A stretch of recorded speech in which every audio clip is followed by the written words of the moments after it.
میں نے آپ کو سنانا ہے، اور یہ بڑے ہی مشہور و معروف بزرگ سے منسوب واقعہ ہے۔ حضرت ابو بردہ رضی اللہ تعالیٰ عنہ راوی ہیں کہ حضرت ابو موسیٰ اشعری رضی اللہ تعالیٰ عنہ کی جب وفات کا وقت قریب آیا تو انہوں نے اپنے بیٹوں سے کہا کہ اے بیٹو، روٹی والے کو یاد رکھنا۔ پھر یہ واقعہ خود ہی بیان کیا کہ وہ روٹی والا کون تھا۔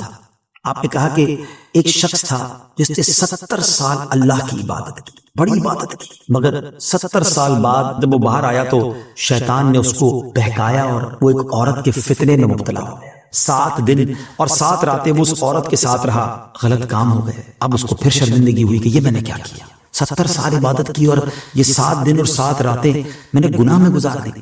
بڑا شرمندہ، بڑا نادم، قدم قدم پر سجدے کرتا جاتا، توبہ کرتا جاتا۔ اب چلتے چلتے چلتے ایک مسافر خانے میں پہنچا تو وہاں 12 مسکین لوگ پڑے ہوئے تھے، لیٹے ہوئے تھے۔ اس نے بھی جگہ بنائی اور ان کے درمیان جا کر خود بھی گر کر سو گیا۔ اب رات میں ایک شخص آیا جو ان کو کھانا دیا کرتا تھا، روٹی دیا کرتا تھا۔ ایک ایک کر کے 12 روٹیاں لے کر آیا تھا، اس کو پتا تھا یہاں 12 مسکین رہتے ہیں، ایک ایک کر کے سب کو روٹی دینے لگا۔ وہ شخص جو یہاں آ کر اچانک بیچ میں آ کر لیٹا تھا، اس کو بھی وہ مسکین سمجھا اور اس کو بھی روٹی دے دی۔ لیکن ظاہر ہے کہ اگر ترتیب سے روٹی دیتے دیتے آگے آئے تو آخری نمبر والے کو روٹی نہ ملی، کیونکہ یہ تو 13 ہو چکے تھے۔ تو بانٹنے والے سے اس مسکین نے کہا کہ تم نے آج مجھے روٹی کیوں نہیں دی؟ اس نے کہا میں نے تو سب کو ایک ایک روٹی دی، کسی کو 2 نہیں دی۔ کہا تم مجھے روٹی نہیں دے رہے ہو؟ بہرحال وہ ناراض ہو گیا کہ ٹھیک ہے، پھر تم اگر یہ سمجھتے ہو کہ میں بددیانتی کر رہا ہوں تو میں تمہیں کچھ بھی نہیں دوں گا۔ یہ کہہ کر وہ شخص تو چلا گیا، مگر وہ مسکین بیچارہ بھوکا رہ گیا۔ اب وہ شخص جس نے ابھی توبہ کی تھی، پہلے 70 سال کی عبادت بھی کی ہوئی تھی، اس کو خیال آیا کہ میری وجہ سے اس مسکین کو روٹی نہیں ملی، بھوک اسے بھی بڑی تھی مگر اس نے وہ روٹی اسے دے دی۔ شدید بھوک لگی ہوئی تھی، رات بھر بھوک میں تڑپتا رہا اور اسی بھوک کے عالم میں صبح اس کا انتقال ہو گیا۔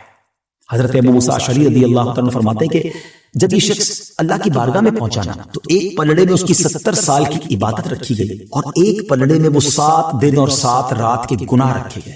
تو فرمایا کہ وہ گناہ جو تھے وہ 70 سال کی عبادت سے آگے بڑھ گئے، یعنی اب اس کے لیے گویا حکم ہو سکتا تھا کہ وہ جہنم میں جائے، مگر ان 7 دن کے گناہوں کے سامنے وہ روٹی رکھی گئی، اور اس روٹی کی برکت سے، کیونکہ وہ اخلاص کے ساتھ ایثار کی گئی تھی، مسکین کی مدد کی گئی تھی، وہ 7 دن کے بڑے بڑے گناہ معاف کر دیے اور وہ جنت میں چلا گیا۔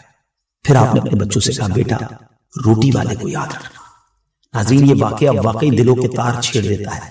2 باتیں سیکھنی ہیں کہ بعض اوقات کچھ لوگ کہتے ہیں یار میں نہیں بہک سکتا، میں تو بڑے اچھے ماحول میں ہوں۔ نہیں جناب، شیطان نے بڑوں بڑوں کو بہکا دیا ہے۔ ہمیں اپنی صحبتیں اچھی کرنی ہوگی، اللہ کریم سے شیطان کے مقابلے میں پناہ مانگنی ہوگی اور اپنے آپ سے ڈرتے رہنا ہوگا کہ نہیں میں بھی گناہوں میں مبتلا ہو سکتا ہوں، مجھ سے بھی کوئی بڑا گناہ کہیں نہ ہو جائے۔ توبہ کرتے رہیں، ڈرتے رہیں، خوف رکھیں اور اچھی صحبت اپنائیں۔ اور دوسری بات، صدقہ جو ہے نا وہ گناہوں کو مٹا دیتا ہے۔ صدقہ اللہ کی بارگاہ میں بڑا پسندیدہ ہے، غریبوں کی مدد کر رہا یہ اللہ کو بڑا پسند ہے۔ ہمیں بھی چاہیے کہ وقتاً فوقتاً اپنے غریب پڑوسیوں، غریب رشتہ داروں، غریب مسلمانوں کی مدد کرتے رہے۔ اور دعوت اسلامی کا شعبہ FGRF سبحان اللہ دکھیارے مسلمانوں کی شاندار انداز میں مدد کرتا ہے۔ سیلاب زدگان کی مدد کتنے بڑے پیمانے پر کی گئی اور یہ سارا سال ہی اب کچھ نہ کچھ سلسلہ رہتا ہے، تو آپ بھی FGRF کا ساتھ دیجیے، دکھیارے مسلمانوں کی مدد کیجیے۔ اللہ آپ کے رزق حلال میں برکت عطا فرمائے اور ہم سب کے گناہوں کو معاف فرمائے۔